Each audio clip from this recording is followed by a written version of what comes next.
Live from Fargo and serving you on TV, online, and on the go. This is Valley News Live at 6.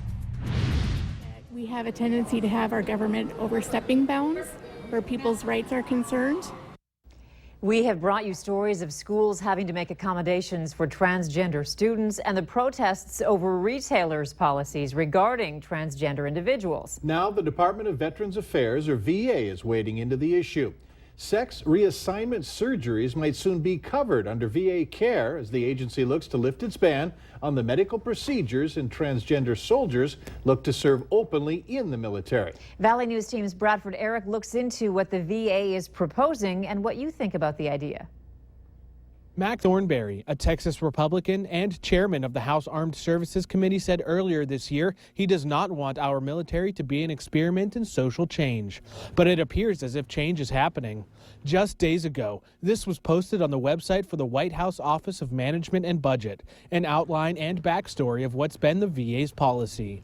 It says, quote, due to prior limited knowledge, gender-altering procedures were, quote, not deemed to be medically necessary, and the department wants to remove the ban. He was Private First Class Bradley Manning. Remember this case? Early last year, the Army paid for hormone therapy treatment for Chelsea Manning, who was serving a 35-year prison sentence for leaking national security secrets.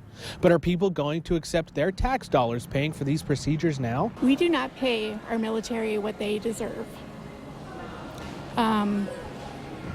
Many military families are on state assistance, so we're paying for them in that way. They've got a lot of problems the way it is. They need to take care of the guys that have been hurt during combat or doing their service, not just for cosmetic stuff. And most people declined to comment to our camera. Also in the works, a months-long study to take a look at transgender individuals openly serving, and that anyone who identifies as transgender will have their dismissal paperwork reviewed. Bradford Eric, Valley News Live.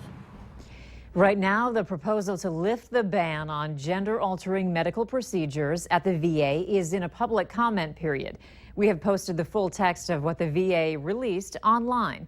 Just search valleynewslive.com and click on this story. A Fargo woman wants to know why she's not receiving a bill credit that her neighbor received for the same 3 power outages last year. Lisa Nichols says her neighbor received the $50 bill credit from Xcel Energy. She was told she was not eligible. Xcel Energy told her she must have 4 or more outages. A month ago, an Xcel official told us, as well as other customers, 3 outages were needed to be eligible. If they're going to do 3 outages, then they should do 3. And who decides who gets 4 outages, if you're going to get the credit or not? Now, we reached out to Xcel today. We were told the credit applies to only 4 or more outages. When we asked about the statement a month ago, we were told that it was wrong, that the reading of the guideline was incorrect. Xcel is going to look into the Nichols issue. Now, we got that from our whistleblower hotline, and if you need your help uncovering fraud or corruption in your community, call the whistleblower hotline. We'll do our best to get to the bottom of it. 701-237-6576. Do so and leave your tip. Today was a cool start to the week. Some parts of the valley even saw some rain. Let's head over to Hutch Johnson to see what tonight will look like. Hutch? Thanks, Andrea. Overnight, as we started our day in the wee hours of the morning, a cool front passed through. You may have heard the rumbles of thunder and the heavy rain as it did so. The north winds and passing showers have continued mainly on the Minnesota side of the river as we've headed through our Monday. A fast passing shower just passed through the FM area, and as we look into the Detroit Lakes and Otter Tail County areas, we're seeing some scattered showers of rain there. So quick passing showers in the forecast tonight. Gusty winds over 30 miles per hour will continue through sunset as temperatures slip into the cool 50s. It looks like a quiet evening. Have that umbrella handy tonight for those quick passing showers coming up. You want to make sure you have the sunscreen handy. I'll tell you about our next round of strong thunderstorm chances as well here in a few minutes. All right, thank you, Hutch. And stay up to date on the weather conditions where you are anytime on your smartphone or tablet. Download the Storm Team weather app to get the latest weather conditions and even follow the radar live. Search VNL Weather in the App Store. The search is over for 2 men who escaped yesterday from the Missouri River Correctional Center in Bismarck. Devin Wynn and Three Feathers Morin were taken into custody at a Bismarck motel. The two are now being held at the North Dakota State Penitentiary. Police in Bismarck have now released new information on the suspects arrested over the weekend for two related shooting incidents. Police arrested two males, one 19 and one 21, both from Bismarck, for reckless endangerment, terrorizing, and conspiracy to commit attempted murder. Yesterday morning, police responded to reports of gunfire in two locations, finding bullet holes in cars and the side of a home.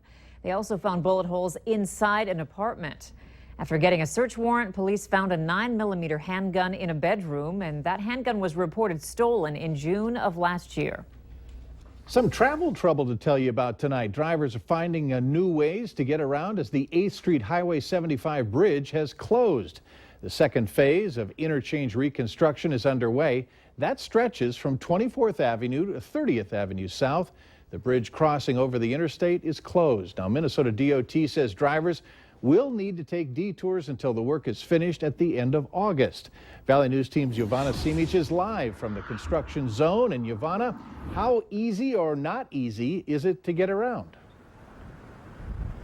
Mike, I can certainly tell you that it is not easy to get around, and I am so glad I'm not driving right now because traffic is bumper to bumper. Now behind me, there was a barricade put about 10-15 minutes ago, and earlier today the MNDOT told me that all the barricades are not put up yet, and once they are, they will make traffic a lot worse. Now traffic has been speeding up the last couple of minutes, so it does look a little bit better, but drivers are still frustrated. There's been a lot of honking, a lot of people yelling, let's go, let's go, let's go. The MNDOT wants to remind everyone that the ramps on the west side, are open, and they want to encourage everyone, even though it can be frustrating driving during rush hour traffic, just slow down, make sure you have no distractions like your cell phone or radio on, just so you don't miss any turns or you don't, God forbid, cause an accident. Reporting live in Moorhead, Yvonne Simic, Valley News Live. All right, thanks, Yvonne. You stay safe as well. And this is just the beginning. For all the latest traffic updates, stick to Valley News Live and valleynewslive.com. Could Grand Forks be getting a new library? That's what the library board is hoping for once it submits its final location recommendation to the Grand Forks City Council. The current library is more than 40 years old, and board members say the building is definitely showing its age. The maintenance supervisor says it's a struggle to keep things running smoothly because everything is outdated. Good majority of our equipment is still original equipment. It needs updating. Our electrical system is really outdated because it was never brought into to have computers, anything on technology-wise. After the library board submits its location recommendation, the Grand Forks City Council will decide if the library is a project worth funding and ultimately how to go about funding it, which could mean a public vote. In 2011, Grand Forks residents voted down a library sales tax by almost 1,800 votes. Minnesota's turkey and chicken farms are mostly back to full production after last year's bird flu outbreak. It devastated more than 100 poultry operations across the state. Minnesota announced its first case of H5N2 strain of avian flu back in March of 2015 and confirmed its last case last June. Since then, there haven't been any new cases of bird flu. The outbreak led to deaths of 49 million chickens and turkeys in 15 states. Early voting is on for North Dakota's primary election. The primary is a week from tomorrow, but Cass County early voting locations are open this week, so you can vote now. The first location opened this morning at the Baymont Inn on 13th Avenue in Fargo. That's the former Doublewood. You can vote there through Wednesday, and it looks like it's off to a good start. Some 800 people voted in the first hour today. In West Fargo, early voting is at the Cambria Suites, just off I-29 and 9th Street. That precinct will be open today through Friday. The third early voting location is in Castleton. That'll be open Wednesday through Friday. All three places are open from 10 until 7. In addition to the Republican governor's race across the state, you may be electing a mayor, city and county commissioners, and members of the school board. And you're reminded to make sure you have proper identification so you can vote. People in need in our community got a boost today. Cenex Harvest States, also known as CHS, made a major contribution to the Great Plains Food Bank. Representatives handed over a check for more than $127,000. The money was raised through its annual CHS Harvest for Hunger food, funds, and grain drive. This money will provide more than 500,000 meals for 93,000 people. Rest assured that children in communities who were once going to school or bread without supper are now fed. Seniors who struggle to both pay for medication and the groceries that they so desperately need will now have the resources to do both. And working families who are struggling to put food on the table for 3 square meals a day will be supported with the food that we'll be able to distribute across our state. Mighty nice. Paulson says this is the 6th year CHS has partnered with the food bank. She says on top of the cash contribution, CHS is also donating another 400,000 pounds of food. Agreed. Very nice. Yeah. James Taylor was the big concert this past weekend. Later on Valley News Live at 6, what other entertainers are set to play locally soon?